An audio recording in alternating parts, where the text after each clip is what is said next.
Are Firebellies any good in patch 5.1?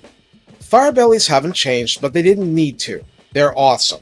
They also have quirks very different from the Butchers, and, well, lore of fire, so their roles do not overlap. Being able to put Flaming Sword of Ruin on lead belchers and even Noble Trappers is maw scent. Recorded for a nominal 1000 gold and 250 upkeep. The Firebelly, so named because they consumed magma and lived to gutturally echo the tale, comes with 5508 health on Ultra Scale. Armor is 30, which is pretty low, but hey, caster. Missile resistance is 15, fire resistance 40, leadership a healthy-ish 65, speed 54, charge speed 85. This means the charge is as fast as regular ogres.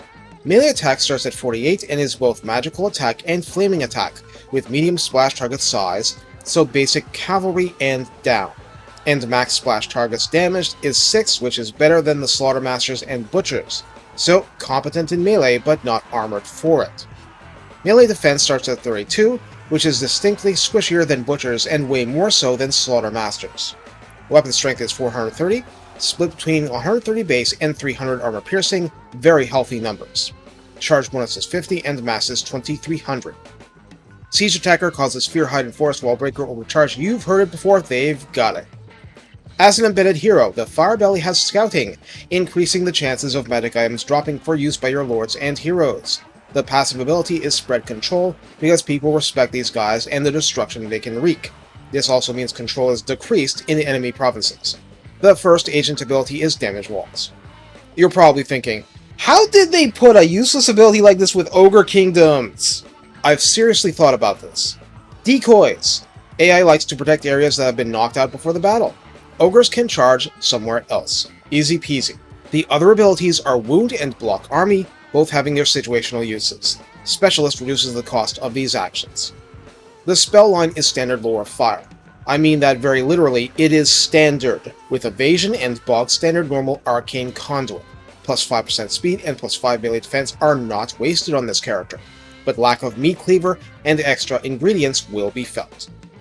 The top line is very different from the other casters, though Lookout Nobblers grants 10% missile resistance as standard, though you can pick these starting early as probably lower priority than your actual magic. Blessing of the Volcano God provides up to 6% ward save and 24% more fire resistance. Default was 40, remember, at 3 pips. Fire Within adds up to 12% weapon strength at 3 pips, which is nice later on and all. Fire Breath provides the ability of the same name, 3 uses per battle. This is okay, but it's 33% armor piercing only. Thing is, it's also free. No wins used for it, and that's wonderful. Flame Incarnate lets you imitate a Bale Taurus for 14 points of melee damage reflection twice per battle.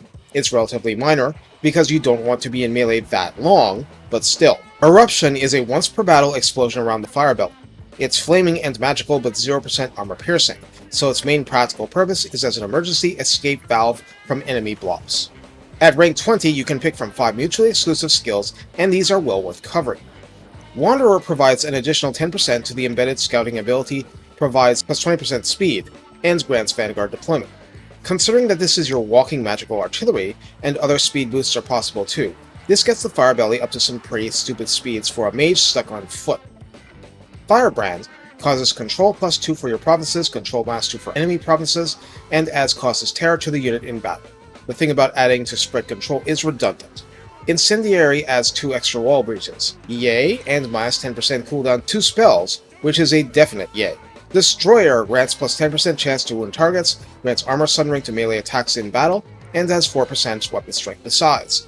Well, that last part is minor, but sundering? That's kind of good. Magma Incarnate causes 8% more movement lost when using Block Army, and grants 40 armor to the Firebelly in battle. So how do we use the Firebelly? Well, we use him as a Lore of Fire caster with extra benefits. I mean, no riding a Pegasus, but for an Ogre, this guy gets around. He fireballs to bait people into defenses. He does Burning Head and Flamestorm for mass destruction, Flaming Sword of Ruin to buff your troops and grant magical attacks, and, well, failing that, the flaming attacks help against the super buff Dryads this patch, and so on. These guys are just useful. They're not difficult to understand, and to the extent they have shortcomings, they're still fabulous heroes, and you want to get more of them. This is not as simple as beating Tamarkan anymore, but take over Firemouth and build the landmark. It's worth it. Take care, and hey, some ogres just want to make the world burn. Have fun.